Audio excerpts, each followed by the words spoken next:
আসসালামু আলাইকুম প্রিয় এসএসসি পরীক্ষার্থীরা। তো এসএসসি পরীক্ষার্থীদের জন্য তিনটি সুখবর। তো এই তিনটি সুখবর কি কি এই ভিডিওর মাধ্যমে তোমাদের বিস্তারিত জানাবো। তো বিষয়টা হচ্ছে যে তোমরা যারা এবার এসএসসি পরীক্ষা দিবে, তো এসএসসি পরীক্ষায় যদি তুমি ভালো একটা রেজাল্ট করতে পারো, সেক্ষেত্রে কিন্তু তোমাদের উপবৃত্তি দেওয়া হবে। তো শুধুমাত্র উপবৃত্তি দেওয়া হবে এমনটাই না, তো বিষয়টা হচ্ছে যে তোমরা কিন্তু শিক্ষা বোর্ড থেকে উপবৃত্তি পাবে, একই সঙ্গে ডাচ বাংলা ব্যাংকের পক্ষ থেকে উপবৃত্তি পাবে, একই সঙ্গে আরো অনেক কয়টা সাইট রয়েছে যেগুলোর মাধ্যমে কিন্তু তোমরা উপবৃত্তি টাকাটা পাবা। এগুলোর জন্য তোমাদের আবেদন করতে হবে। কিন্তু তোমরা যদি পরীক্ষা ভালো একটা রেজাল্ট করতে পারো, সেক্ষেত্রে মাধ্যমিক ও উচ্চ মাধ্যমিক শিক্ষা বোর্ড থেকে তোমাদের একটা উপবৃত্তি দেওয়া হয়।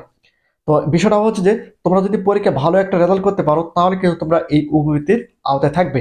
সেখানে কিন্তু মেধাবৃত্তি এবং সাধারণ বৃত্তি থাকবে। যারা মেধাবৃত্তি পাবে তারা কিন্তু টাকা একটু বেশি পাবে, আর যারা সাধারণ বৃত্তি পাবে তারা টাকা কিন্তু কম পাবে। আর এই মেধাবৃত্তি এবং সাধারণ বৃত্তি পাওয়ার সর্বনিম্ন এসএসসি পরীক্ষায় জিপিএ পয়েন্ট থাকতে হবে 3 পয়েন্ট, এবং সর্বোচ্চ এ+ থাকলে তারা কিন্তু মেধাবৃত্তি পাবে।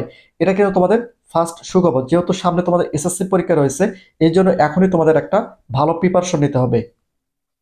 এবং 2 নম্বর যে সুখবরটা আমি তোমাদের দিব সেটা হচ্ছে যে তোমরা যদি এই মাধ্যমিক ও উচ্চ মাধ্যমিক শিক্ষা বোর্ড থেকে উপবৃত্তিটা পাও, সেক্ষেত্রে তোমরা যখন কলেজে ভর্তি হবা, কলেজের সম্পূর্ণ বেতনটা তোমাদের জন্য মওকুফ করে দেওয়া হবে। অর্থাৎ তোমাদের কোনো বেতন দিতে হবে না। অর্থাৎ তোমরা যখন কলেজে ভর্তি হবা, কলেজের যে বেতনগুলো রয়েছে এই বেতনগুলো কিন্তু তোমাদের দিতে হবে না। এটা কিন্তু তোমাদের জন্য অনেক বড় একটা সুখবর। কারণ তুমি উপবৃত্তির টাকাও পাচ্ছ, একই সঙ্গে কলেজে যখন তোমরা ভর্তি হবা, কলেজের যে বেতন রয়েছে সেই বেতনটা কিন্তু তোমাদের দিতে হবে না, ভর্তি ফিটা দিতে হবে। কিন্তু কলেজের একটা বেতন থাকে, মাসিক বেতন থাকে এবং বাৎসরিক বেতন থাকে। এই বেতনগুলো কিন্তু সম্পূর্ণ তোমাদের দেয়া লাগবে না। এটা কিন্তু তোমাদের জন্য 2 নম্বর সুখবর। এবং 3 নম্বর যে সুখবরটা রয়েছে সেটা হচ্ছে যে তুমি যদি এসএসসি পরীক্ষায় ভালো একটা রেজাল্ট করতে পারো, সেক্ষেত্রে ভালো কলেজের চান্স পাওয়ার কিন্তু সুযোগ তোমাদের এখানে থাকতেছে।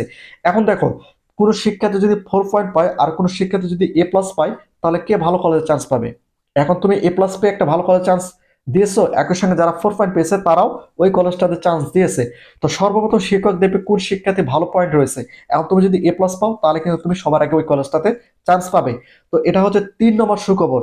কারণ বিষয়টা হচ্ছে যে এই তিনটা বিষয় যদি তোমরা মাথায় রেখে এসএসসি পরীক্ষার জন্য প্রিপারেশন নাও, তো বিষয়টা হচ্ছে যে সামনে যেহেতু তোমাদের এসএসসি পরীক্ষা অনুষ্ঠিত হবে, এই জন্য এখন থেকে এসএসসি পরীক্ষায় ভালো একটা রেজাল্ট করার জন্য তোমাদের কিন্তু প্রিপারেশন গ্রহণ করতে হবে। তো প্রতিনিয়ত শিক্ষামূলক খুঁটিনাটি আপডেট ভিডিও পেতে অবশ্যই চ্যানেলটিকে সাবস্ক্রাইব করে রাখো।